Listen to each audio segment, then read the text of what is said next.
So this is simply the most powerful mini PC I've ever reviewed on my channel. This is the brand new Beelink GTR6 mini PC. This is rocking the Ryzen 9 6900HX CPU. This has the Radeon 68M 12-core GPU. So really I'm looking forward to testing some PC gaming and emulation on this. This comes with 32 gigs RAM and half a terabyte of NVMe SSD storage. So really just jam-packed with high-end components and all of that in a super small mini PC form factor. Let's open that up. In fact, so this is everything you get inside the box, starting with a quick user manual. We get some different covers for the top.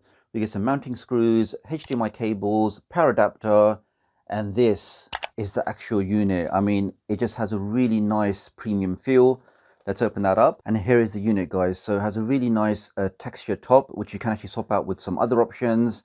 At the top here, you've got a fingerprint scanner. So for your quick access into Windows. Here we can see buttons to clear the CMOS, the power button. We have a USB Type 3 port at the front, Type-C USB, headphone jack, and we can see this is rocking the Ryzen 9 6000 series CPU and graphics.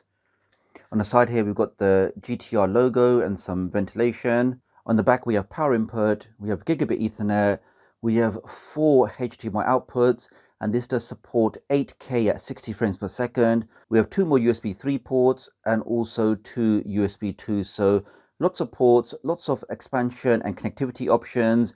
I mean, the device itself just has a really nice, well manufactured premium feel to it, solid build. Let me now plug this in and we boot directly into Windows 11 Pro. If I just open up the system settings, we can just confirm that we are running Windows 11 Pro version 22H2, rocking that 6900HX CPU, 32 gigs RAM. And if I look at the storage, we can see we have just over 430 gigs of free space. Now, everything on this with that really fast CPU, you can see all the things I'm clicking on, everything's just opening up really fast, really snappy. Let's just do a quick YouTube test. In fact, let's do a quick Wi-Fi test first, because this box does actually come with Wi-Fi 6 as standard. So let's just go to fast.com. Yeah, so we can see this box, even though I'm at least one floor away from the router or router, is comfortably pushing 560 meg. Let's try some YouTube. Here we can see, guys, 4K video. Let's just double check that. Yep, so we're running at 4K. At the top here, you can see that so far we've processed just over 800 frames and there's not been a single drop. I mean, that is just super smooth. And let's just forward that a bit. You may see some drop frames then when it catches up. Yeah, okay, so we've got, 4 drop frames, but you can see, guys, that picture is really nice, really clear. Even if I make that full screen, that's still super smooth.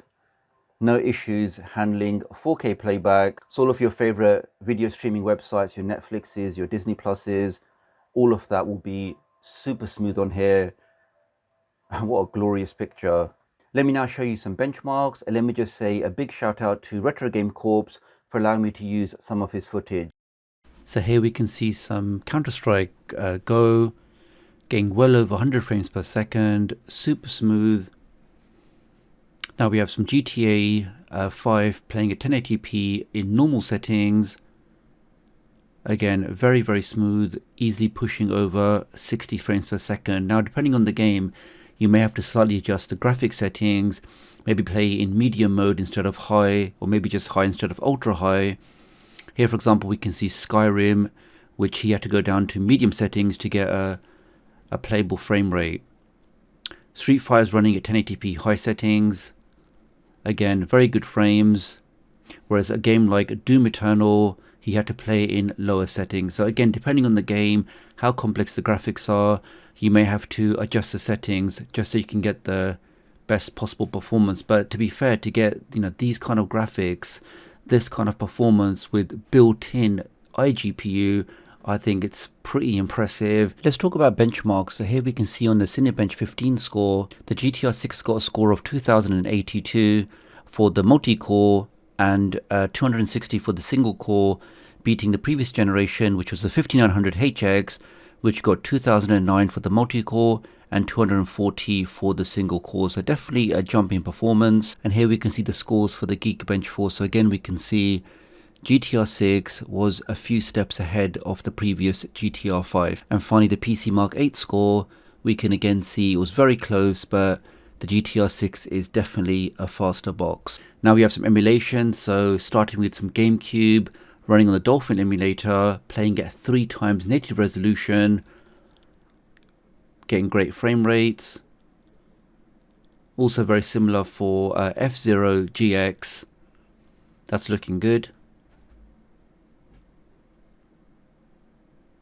Now we have some Madden 2005, so I think the lower end stuff, the GameCubes, the PS2s, all of that can easily be played on this GTR 6 box, maybe even at 2 times or 3 times resolution, and you won't really see any issues with that.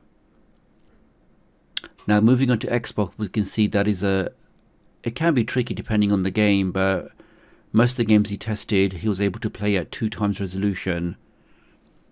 Now we have some good old Mario Bros 2 running at 4 times resolution on the 3DS. Performance wise, in most of your emulated titles, most of the fairly recent PC games, you'll be able to play without any real major problem.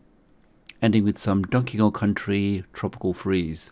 So what are my closing thoughts on this Beelink GTR6 mini PC? Well, firstly, I just like the form factor that we can pack such high quality, high-end components in a small form factor like this. Has a great selection of ports at the back, also some at the front.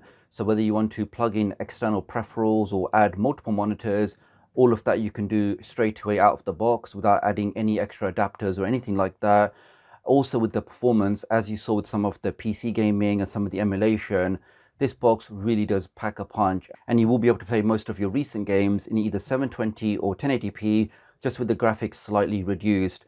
Also, the box is very quiet, so in my testing, even with some of my high-end stuff, has fairly efficient cooling. I mean, the fans do spin up a bit when you load it, but it's not too loud. So lots of great features all packed into a small box like this. If you're in the market for a mini PC, then I'll definitely check out or shortlist the mini PC from Beelink. So really appreciate your support. Do leave me a comment below. Let me know what you think about this mini PC, and I'll hopefully catch up with you guys real soon. Thanks.